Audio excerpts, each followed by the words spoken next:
This video is made for adult collectors because I should probably get the screenshot out ready so I can read the message for the video. There we go. It's funny to me that the best spider transformer, at least to me, what I would consider is the best spider transformer, doesn't even turn into a freaking spider. It's just, she fell over. It's just this. God, this thing is actually like so impressive. There are so many parts to this, like so many. This thing is honestly a wonder of a deluxe. It has a couple of issues, I will point out, one pretty glaring one, but like it is so neat. Arachnid was one of the coolest designs in the film to me, and she was such a badass. After seeing the movie, I was wondering how they were going to be able to make this thing a toy that has most of the functions work. I was hoping for a Voyager, but she is a deluxe. This was also bought at Robot Kingdom. Here's the box, not sponsored. Ha! You thought I was gonna throw this at the figure. Not with those spider legs, I'm not. Oh, and quick side note, I'm just gonna get the glaring issue out of the way right now. The biggest issue is this tab right here. It's a hook tab that goes into the back of her head for transformation, and it's so strong that you can see mine is slightly stressed above where I cut the hook off, and one of my friends actually broke his immediately. I recommend cutting the hook part off, but leave the tab there. It fixed the problem right up for me, and it still stays pretty secure without that hook needed. And as I said earlier, she's a deluxe, and I wish she was a Voyager, but she is a deluxe because, at least from what the designers have said, they were told she was a certain size, and then the movie came out and she was taller than what she was told, so it was too late to change it. But she's a deluxe. But yeah, this looks badass. Like, her colors are pretty dull because that's what they were in the movie, but I do like the bits of red and black to break it up. Head sculpt is great, perfectly captures her like sinister look, but part of me does wish the head could open at the back, but given how small it is, that's probably not super feasible. Doing so would have added to the parts count, and that parts count is already pretty damn full. I was actually genuinely surprised they were able to fit this entire thing into a deluxe price point. So much so that I just asked how. I basically just asked Evan, how did you guys manage to get all of that toy into a deluxe budget? I think it's rather impressive. At the time, I didn't have the figure yet, that you guys were able to incorporate like everything the figure has for such a small price. And then he responded with, cost budgeting is always a balancing act of an entire wave, but it was very tight for her. While we always planned for her to be a deluxe, we did compact her slightly so she could all fit in the molds we had allocated. Since she doesn't have ankle and waist articulation because of her design / transformation, we could use those parts for her, many hinged parts. And Ijima-san is just a mad genius. So yeah, she doesn't have those bits of articulation that were kind of used to being standard, but you'll see once we get more into it why that's not there. But with those not being there, it allowed them to take those pieces needed to make all of the spider stuff on the back, and these spider legs are great. They can do literally anything you want. You want her on all 4 spider legs? You can do that. You want her to attack people with them? You can do that. You want to do this bit from the movie that looked so awesome that it's like my favorite shot in the film? You can do that. She isn't super back heavy either, which is nice. Those heels help, even though the heels aren't accurate. I don't care. I'm glad they're there. She comes with 2 guns that can mount on her arms, but if you transform the wrists out, she has extra guns. And damn, with Sentinel, that is so cool. Now all we need is a tracker bot to complete this whole thing for me. Please do a tracker bot. So even though she doesn't have a waist or ankle tilts, there is still so much going on here, and that is no thanks to all of this at the back. There are still some weird limitations in a couple of areas where it's like, okay, if you cut this joint a little bit more, you could have got more range out of it, but well, you know, we'll get to that. So to start with, the head is on a ball joint. You get some very nice tilt.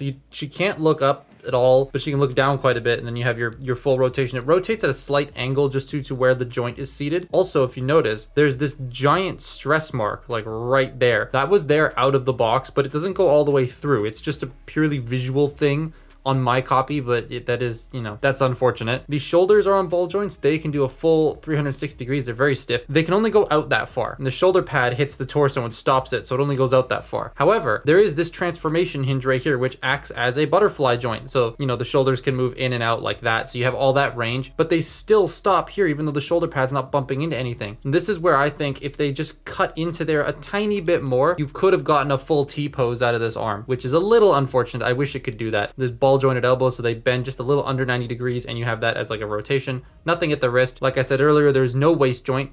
The hips, they can go pretty much all the way up. They can go all the way back, though they do bump into the spider legs a little bit. They can go out about that far, which is unfortunate, you'd think, but because these move, they can go out about that far. So that's quite nice. This is a transformation thing, but I'm glad it moves out of the way to accommodate the leg articulation. She does have an above the knee swivel. You do get a little over 90 degrees of bend at the knee. This moves. I wish this clipped into place. It doesn't. It's got like a little ridge right here that goes into there and then just sits. It doesn't move on its own, but I do wish it pegged in. And then, like I said, there is no ankle tilt. Now, all of this at the back has so many joints. So you have a ball joint at the base of these long spider legs, so they can go pretty much wherever you'd want them to. They can rotate and do all that sort of stuff around here. You have a hinge down here. You have a hinge up here that is thooped, but it does move. It goes about that far either way. You have a hinge up here that doesn't go forward because there's a stopper, but it goes back about that far. You could probably like shave the stopper off right there and then the ones up here to get it to come down. Yeah, it only goes up that far. This one's a little loose. But then you have this right here, which goes up and down. This one actually keeps its position. This one is a little bit loose. And then for these, you have a ball joint down here at the base, so they can pretty much go wherever you'd want.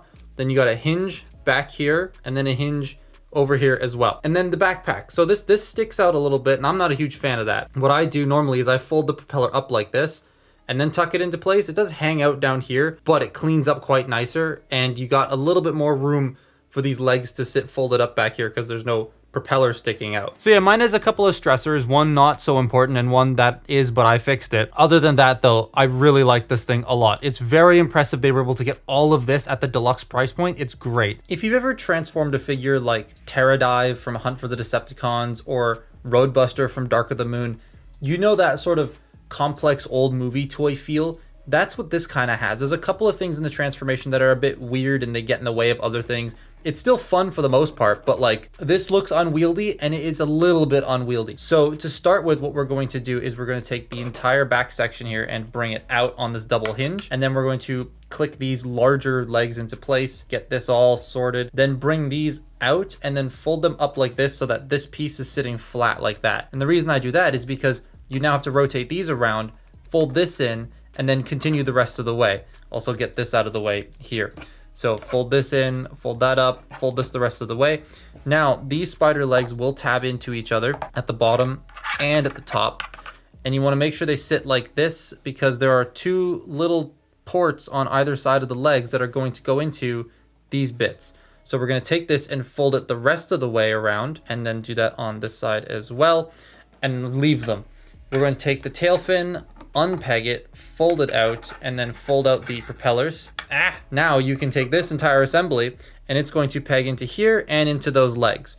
So you get that lined up, peg it into the leg, which is easier said than done because the legs move.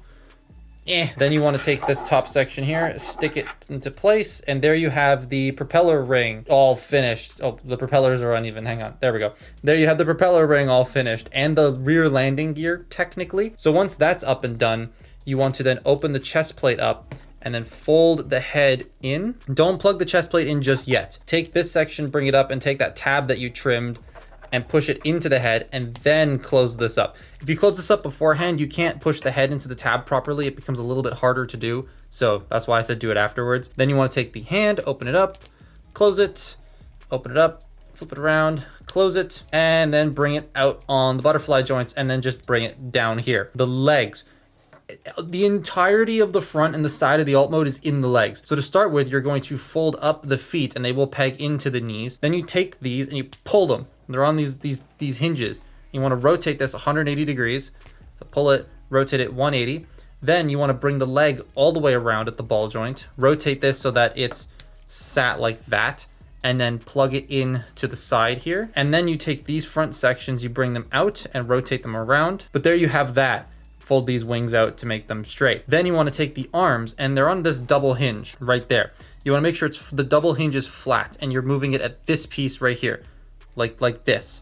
It's going to peg into this spot here. They're going to peg together and it's going to peg into here. So you rotate the arms so that the pegs are facing inward, bring them down, peg them together. It's a little bit fiddly to get this section lined up. And there you have Airachnid in her whatever the hell this is supposed to be mode. Like I said, that transformation feels like an old movie conversion. It is a little complicated. Like I wouldn't give this to my 12-year-old cousin, but I like it. It's a Cybertronian thingy. It's accurate though. It feels very Blade Runner. I love it. The propeller actually spins at the back. The fact that they're also able to do that was nuts. I do kind of wish the ones on the sides rotated as well, but the back one's good enough. It's enormous though. Like It's larger than the bulkhead mold from Legacy, in alt mode at least. And it holds together pretty well. You'd think that the hinges would make this thing kind of floppy, but everything stays nice and tight. I love how they pull off, the front being the shells of the thighs, and how they use the back legs as landing skids. It's just a sick-ass helicopter thingy mode. I like this a lot. The peg thing was really annoying, but other than that, I definitely recommend it. It is such a cool figure. Might take a little getting used to in some parts, but once you do, it's very neat. But that's my look at Transformers 1 Airachnid. Follow me on Twitter and Instagram, and I'll see you next time. Bye-bye.